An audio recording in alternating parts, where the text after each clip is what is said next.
नमस्कार, मी अक्षरा पाटील. पुस्तक वाचन या यूट्यूब चॅनलमध्ये आपणा सर्वांचं खूप मनापासून स्वागत. मित्रांनो, डॉक्टर सुधा मूर्ती यांच्या महाश्वेता या कादंबरीचं आपण वाचन करीत आहोत. तत्पूर्वी चॅनलवर पहिल्यांदाच असाल किंवा चॅनल यापूर्वी सबस्क्राईब करायचं राहून गेलं असेल तर चॅनलला आधी सबस्क्राईब करा आणि पुस्तक वाचन कसं वाटलं हे कमेंट बॉक्समध्ये कमेंट करून जरूर कळवा.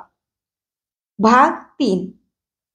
मुलाच्या मनातला लग्नाविषयीचा विचार ऐकून राधाक्का गप्प बसल्या होत्या. गेल्या वर्षीपासून आनंदचं लग्न करायचे त्यांचे प्रयत्न चालले होते, पण मनासारखी मुलगी मिळत नव्हती. आता श्रीनाथ कडून अनुपमेविषयी समजताच मनात कुठंतरी बारीकशी कळ उठली. आपण मुलगी बघून पसंती देणं आणि पसंत केलेली मुलगी केवळ बघायची म्हणून बघणं यात भरपूर अंतर आहे ना. कुठलीही पार्श्वभूमी ठाऊक नसलेल्या गरीब घरातली मुलगी केवळ रूप आवडलं म्हणून आपल्या एकुलते एक मुलाच्या मनात भरली याचं होणारं दुःख किरकोळ असेल काय? खेड्यातल्या जुन्या घराच्या ओसरीत शामांना मास्तर मुलांना धडा शिकवत असले तरी गावातल्या पाटलांची आणि गौडांची मुलं त्यांच्याकडे शिकायला यायची. आज त्यांचं शिकवण्याकडे लक्ष नव्हतं. दिवसातून एकदा येणाऱ्या पोस्टमनच्या सायकलच्या घंटेकडे त्यांचं लक्ष होतं. गावाहून शहरात पत्र जाऊन पोहोचवून त्याचं उत्तर यायचं म्हणजे 8-10 दिवस लागणार हे त्यांनाही समजत होतं. तरीही गेले 2 दिवस त्यांचं पत्राची वाट बघणं सुरू होतं. स्वयंपाकघरात स्टोव्ह पेटवण्याचा व्यर्थ खटाटोप करणाऱ्या वसुधेचं तर सगळं लक्ष घड्याळाकडेच होतं. सोवळ्याचा स्वयंपाक करणाऱ्या सावाका घटके घटकेला बाहेर बोलावून आला की नाही मेला म्हणत पुटपुटत जात होत्या. वाढलेल्या मुलींच्या संदर्भातली पत्र, प्रेमपत्र, मरणाच्या बातम्या सांगणारी पत्र, सारख्याच अलिप्तपणे पोहोचवणारा पोस्टमन नेहमीच्या वेळीच येत होता, पण यांच्या आतुर मनाला तो वेळ फार वाटत होता. नंदा मात्र नेहमीप्रमाणे आपल्या घरच्या कामामध्ये मग्न झाली होती. पोस्टमन वासन्ना पत्रांचा गठ्ठा घेऊन आला. शामांना पाहताच तो नेहमीच्या सलगीनं म्हणाला, "काय मास्तर, गावची सगळी पत्र तुम्हालाच आलेली दिसतात." तांबडे दात दाखवत त्यानं पत्र शामांनाच्या हातात ठेवली आणि निघून गेला. शामांनाच्या अपेक्षेपेक्षा जास्त पत्र आली होती. शाळा संपवून शामांना मुलांच्या खासगी शिकवण्या घ्यायचे. केवळ पगारावर संसार चालवणं अशक्य होतं. ती मुलंही काही वेळा पैसे द्यायची. त्याचबरोबर घरचे नारळ, धान्य, भाजीपाला, शेंगा वगैरे स्वरूपात काही ना काही द्यायची. मुलांच्या भांडणाचे आवाज वाढले. मास्तर पत्र वाचण्यात गडलेले पाहून आपसात सुरू झालेली कुजबूज हळूहळू भांडणात रूपांतरित झाली होती. पत्रातला मजकूर वाचून वैतागलेले शामांना आणखी संतापले. "ए शिवरुद्रा, मल्लेश, सगळे 27चा पाडा लिहून काढा बघू." अशी आज्ञा सोडून ते पुन्हा पत्र वाचू लागले. पत्र अनपेक्षित होतं. वसुधेला पाहायला आलेल्या पाहुण्यांचं ते पत्र होतं. त्यांनी वसुधेला नकार दिला होता. यात अनपेक्षित नव्हतं, पण त्यापुढचं वाक्य अनपेक्षित होतं. त्यांनी पुढं लिहिलं होतं, "तुमची थोरली मुलगी MA करत आहे ना? आमच्या मुलानं तिला पाहिलं आहे. त्याला ती पसंतही आहे. तुमची या लग्नाला संमती असेल तर आमची या संबंधाला तयारी आहे. तुम्ही कधी आणि कुठं म्हणाल तिथं आम्ही बोलणी करायला येऊ." पुढं त्यांनी लग्न कुणाचं कुठं व्हावं हे विधिलिखित असतं. आपण कृपा करून गैरसमज करून घेऊ नये वगैरे समोपचाराचं पत्र लिहिलं होतं. सावाका तशाच हातात पळी घेऊन बाहेर आल्या. कुणाचं पत्र? धारवाडच्या पाटलाचं? काय म्हणतायत? काय म्हणणार? नकार कळवलाय. त्या दिवशी पसंत असल्यासारखं बोलत होते मेले. कसे विचारत होते, आमचं एकत्र कुटुंब आहे, कामाची सवय आहे की नाही, यऊ आणि त्यों. प्रश्न विचारायला त्यांचं काय जातंय? त्यांनी पुढं लिहिलंय. काय लिहिलंय? त्यांच्या मुलानं अनुपमेला पाहिलंय. पाहिजे तर तिच्याशी लग्न करायला त्यांचा मुलगा तयार आहे म्हणे. सावाकांचा संताप टिपेला पोहोचला. "पण आपण कुठं अनुला त्याला दाखवलंय? तुम्ही तर काही बोलला नव्हता ना?" "मी कशाला काय बोलू? त्यांनीच तिकडं कुठंतरी पाहिलंय. तुमची ही उर्वशी आपलं लग्न तर करत नाही, माझ्या मुलींची लग्न मात्र मोडते." आतून हुंदके देऊन रडत असल्याचा आवाज ऐकू आला. स्टोव्ह पेटवायचं सोडून वसुधा हुंदके देऊन रडत होती. ते ऐकताच सावाकांच्या मनाला चटका बसला. असहाय्यपणे पाय आपटत ती स्वयंपाकघरात गेली. शामांनानं त्याच टपालानं आलेलं दुसरं पत्र लिहिलं. अक्षर अनोळखी होतं. पत्र फोडून वाचलं. तोही एक अनपेक्षित धक्काच होता. श्यामांनानी पुन्हा पुन्हा ते पत्र वाचून पाहिलं. स्वतःच्या डोळ्यांवर विश्वास न बसून पुन्हा वाचलं.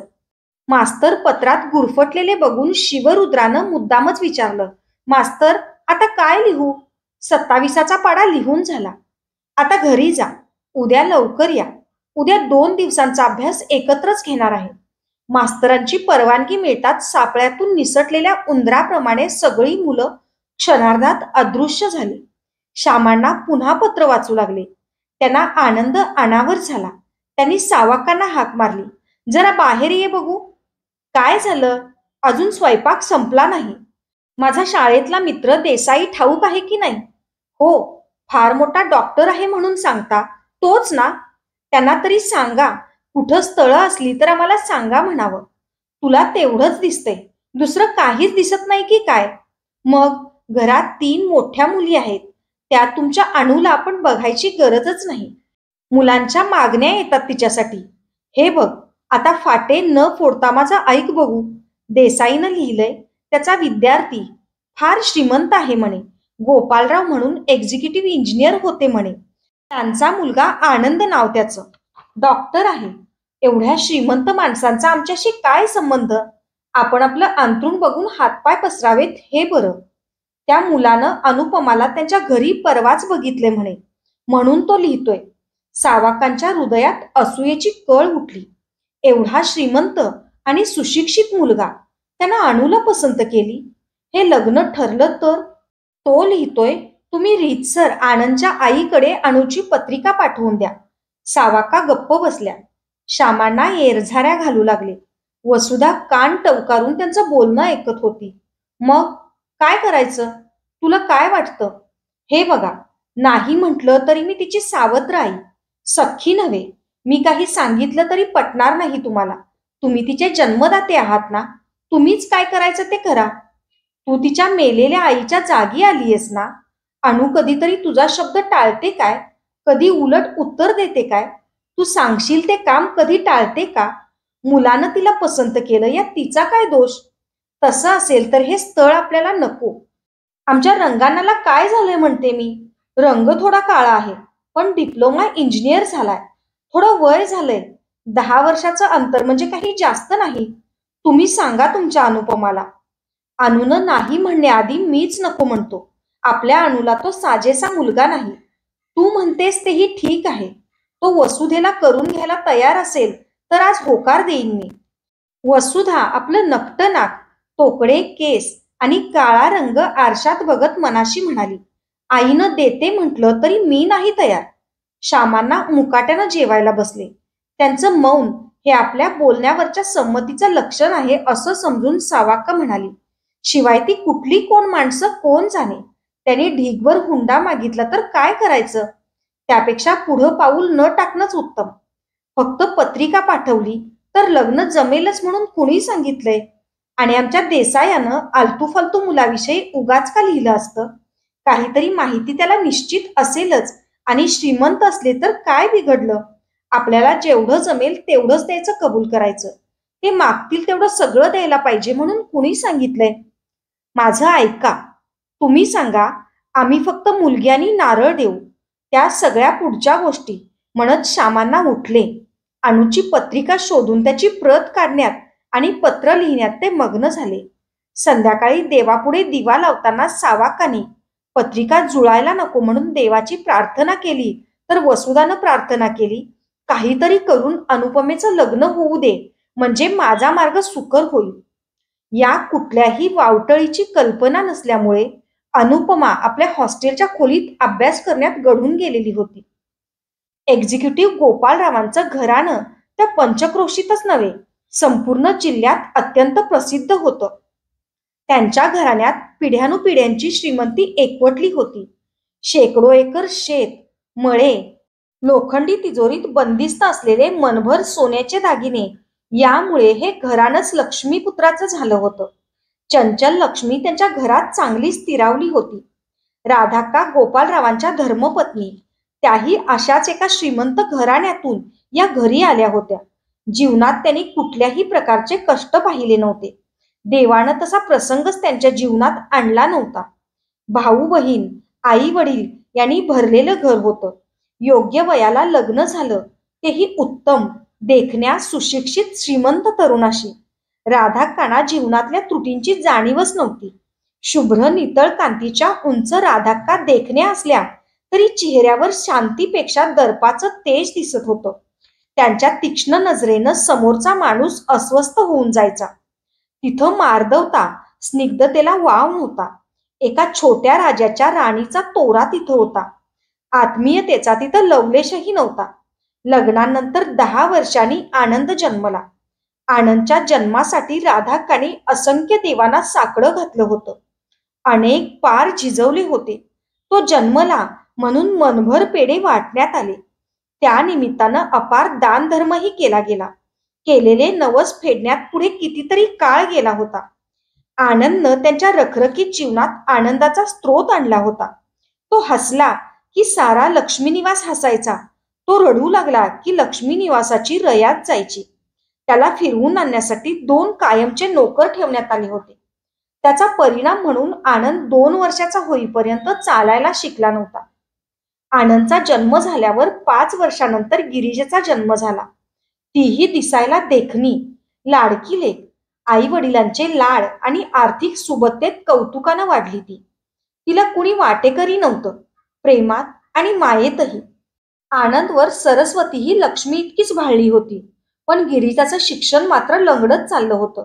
घराण्याचं नाव, रंगरूपाचं ऐश्वर असल्यामुळं गिरिजेनंही शिक्षणासाठी फारसे कष्ट किंवा मनस्ताप करून घेतला नव्हता. अशा सुखी संसारावर होऊन आदळलेला पहिला आघात म्हणजे गोपाळरावांचा मृत्यू. तेही पुण्यवान माणसांचं मरणच म्हणायचं. काही कामासाठी ते बेंगलोरला गेले होते. तिथंच ते मरण पावले. आयुष्यभर सुमंगल आणि सुखात राहणाऱ्या राधाक्कांवर बसलेला हा नियतीचा पहिला प्रहार होता. दुःखाचा कणही न अनुभवलेल्या राधाक्कांना हे दुःख पेलणं कठीणच होतं. राधाक्कांचा रूढी धर्मावर अपार विश्वास होता. फारसं शिक्षण न झाल्यामुळेही तो विश्वास अधिकाधिक दृढ होत गेला असावा. तसं पाहिलं तर पतिनिधनाचा त्यांच्या आर्थिक परिस्थितीवर काहीही परिणाम झाला नव्हता. घरावर पतीच्या हयातीतही राधाक्कांचंच वर्चस्व होतं. नवरा केवळ कुंकवाचा धनी असला तरी राधाक्कांना विधवेचं जीणं असह्य वाटत होतं. घराची देवी लक्ष्मी, विधवा राधाक्का तिची साग्रसंगीत पूजा करू शकत नव्हत्या, हे त्यांचं शल्य होतं. देखण्या आनंदनं आईची उंची आणि वडिलांची तीक्ष्ण बुद्धी घेतली होती. कुठल्याही दृष्टीनं पाहिलं तरी अत्युत्तम वर. त्याची पत्नी लक्ष्मी निवासची पुढची अधिकारी. कशी मुलगी शोधायची? ती सर्वार्थानं आनंदला साजेशी असली पाहिजे. मितभाषी राधाक्का आनंदच्या लग्नाचा विचार करून दमल्या होत्या. राधाक्कांची सुनेची निवड आणि आनंदची बायकोची निवड परस्परांशी जुळणंही अत्यंत कठीण होतं याची माहिती असल्यामुळे या संदर्भात वसुमतीताई आनंदची आईचं बाळ म्हणून थट्टाही करायच्या. लक्ष्मी निवासाच्या मालकीनबाई राधाक्का लाकडी झोपाळ्यावर बसून सावकाश झोके घेत होत्या. त्यांचा आप्त सचिव, सल्लागार म्हणूनही जबाबदारी स्वीकारणारे घरचे पुरोहित नारायणाचार्य त्यांच्या पुढ्यात त्यांच्या आज्ञेची वाट पाहत उभे होते. मग काय करायचं म्हणता आई साहेब? नारायणा, कुंडली खरोखरच जुळते काय? मुलीची पत्रिका कशी आहे? 36 गुण जुळतायत. अशी पत्रिका जुळणं फार कठीण. मुलीची पत्रिका सगळ्या अर्थानं उत्तम आहे. संततीचा योग आहे की नाही? आनंद या घराचा एकुलता एक मुलगा. फक्त मुलगेच होण्याचा योग आहे बघा. राधाक्का विचारात मग्न झाल्या. मुलगी गरीब घरातली आहे म्हणून नाकारण्याऐवजी पत्रिका जुळत नाही असं सांगत त्यांनी इतके दिवस काढले होते. त्यामुळे नारायण काय उत्तर लिहायचं म्हणून विचारत होता. सर्वार्थानं सरस असलेल्या आनंदला अनेक मुली सांगून येत होत्या. त्यात राधाक्कांच्या अनेक अटी. मुलगी दिसायला देखणी हवी, श्रीमंत हवी, घराणं चांगलं हवं, शिकलेली हवी, गुणी हवी. आनंद कशात कमी आहे? दिसायला मनमत, लक्ष्मीपुत्र. अशा वेळी ही अनुपमेची समस्या त्यांच्यासमोर येऊन ठाकली होती. आनंदची बहीण गिरिजा एमएच्या पहिल्या वर्गात शिकत होती. अनुपमा दिसायला अत्यंत देखणी असल्याचं गिरिजा ही सांगत होती. आनंदनंही तिला पाहिल्याचं श्रीनाथकडून समजलं होतं. अशा वेळी पत्रिकेचं नाटक कशा प्रकारे सादर करता येईल? गरीब शाळा मास्तरांची मुलगी आहे. पत्रिका जुळत नाही म्हणून सांगावं, की त्यापेक्षा गरिबाघरची लेक सून म्हणून पत्करली. राधा किती मोठ्या मनाच्या, असं कौतुक करून घेऊन आनंदनं पसंत केलेल्या मुलीला घरी आणावं. त्या काही न बोलता लाकडी झोपाळ्याला मंद झोका देत होत्या. या अतिशय महत्वाच्या विषयावर त्यांना निर्णय घ्यायचा होता. मुलीला नकार दिला तर? पण आनंदनं याच मुलीशी लग्न करायचा हट्ट धरला तर मग आपली पत काय राहील? मुलगी श्रीमंता घरची नाही हा एकच दोष आहे, पण यात आणखी एक फायदा आहे. गरीब मुलीला आपण आपल्या मुठीत ठेवू शकू. त्यांना आठवलं, आनंद लवकरच इंग्लंडला जाण्यासाठी प्रयत्न करतोय. त्याला लग्नाशिवाय पाठवलं आणि त्यानं येताना तिथली एखादी गोरी मड्डम आणली तर? या विचारासरशी त्या घामेजल्या. आपलं एवढं मोठं घराणं, घराण्याचे कितीतरी रीतिरिवाज आहेत, वर्षानुवर्ष निष्ठेनं पाळत आणलेले धार्मिक रीतिरिवाज. मठाच्या स्वामींनी सारा चातुर्मासभर आपल्या घरी वास्तव्य केलं होतं ना. हनुमंत जयंतीला आजही गावजेवण घातलं जातच ना. मठात आपल्या घराण्याचा अखंड नंदादीप तेवत असतो. अशा घराण्यात वेगळ्या जातीची गोरी मड्डम सून म्हणून येणं, गरिबाघरची मुलगी सून म्हणून येण्यापेक्षा लाख पटीनं वाईट ठरणार यात शंका नाही. दुसरी गोष्ट म्हणजे मुलाच्या पसंतीची आपण कदर करतोय असं दिसलं तर त्याचाही आपल्यावरचा विश्वास आणि प्रेम अबाधित राहील. शिवाय लोकांमध्येही आपला मोठेपणा दिसेल. नारायण, मुलीच्या वडिलांना पत्र लिही. म्हणावं, मुलीला अमक्या दिवशी तूच चांगला दिवस शोधून कळव. दाखवायला घेऊन या. मुलगी पसंत पडली की दुसऱ्या दिवशी लागलीच साखरपुडा करायचा. त्या तयारीनं या म्हणावं. राधाक्का सावकाश म्हणाल्या. हे ऐकताच गिरिजा मनात म्हणाली, म्हणजे दादाचं लग्न ठरल्यासारखंच. अनुपमेला कोण नापसंत करेल? नवऱ्या मुलीला मात्र यापैकी कशाचीच कल्पना नव्हती. ती आपल्या अभ्यासात गर्क झाली होती. श्यामांना हॉस्टेलवर आलेलं पाहून अनुपमा चकित झाली. त्यांच्या येण्यामागचं कारण ऐकून तर तिला आश्चर्याचा धक्काच बसला. आप्पा, एवढ्यात माझं लग्न कशाला? MA पुरं होऊ द्या, त्यानंतर मला नोकरी करायची आहे, म्हणजे घरालाही थोडी मदत होईल. वेडी, अगं असलं स्थळ दिवसा ड्युटी घेऊन शोधलं तरी मिळणार नाही. माझी काळजी तू करू नकोस. तू तर तुझं सगळं शिक्षण माझ्यावर कणभरही ओझं न घालता केलंस. उलट वरचा खर्चही तू स्कॉलरशिप मधले 4 पैसे राखून करतेस. या मुलानं पसंत केलं तर तू नकार देऊ नकोस. ते फार श्रीमंत आहेत आप्पा, आपल्याला एवढा खर्च करायला परवडणार नाही. वसुधानंदाचंही तुम्हाला सगळं करायचंय. कसा झेपणार खर्च? तुम्ही कर्ज काढलं तरी ते कोण फेडणार आहे? माझ्या परीक्षेलाही आणखी 2 महिने आहेत. अनु, त्यांना आपल्या आर्थिक परिस्थितीची संपूर्ण कल्पना आहे. त्यांची कुठल्याही प्रकारची आर्थिक अपेक्षा नाही. तुझ्या दोन्ही बहिणींना शिकण्यात रस नाही. घरातच राहतायत त्या. त्याचंही जमेल तिथं पाहतच आहे.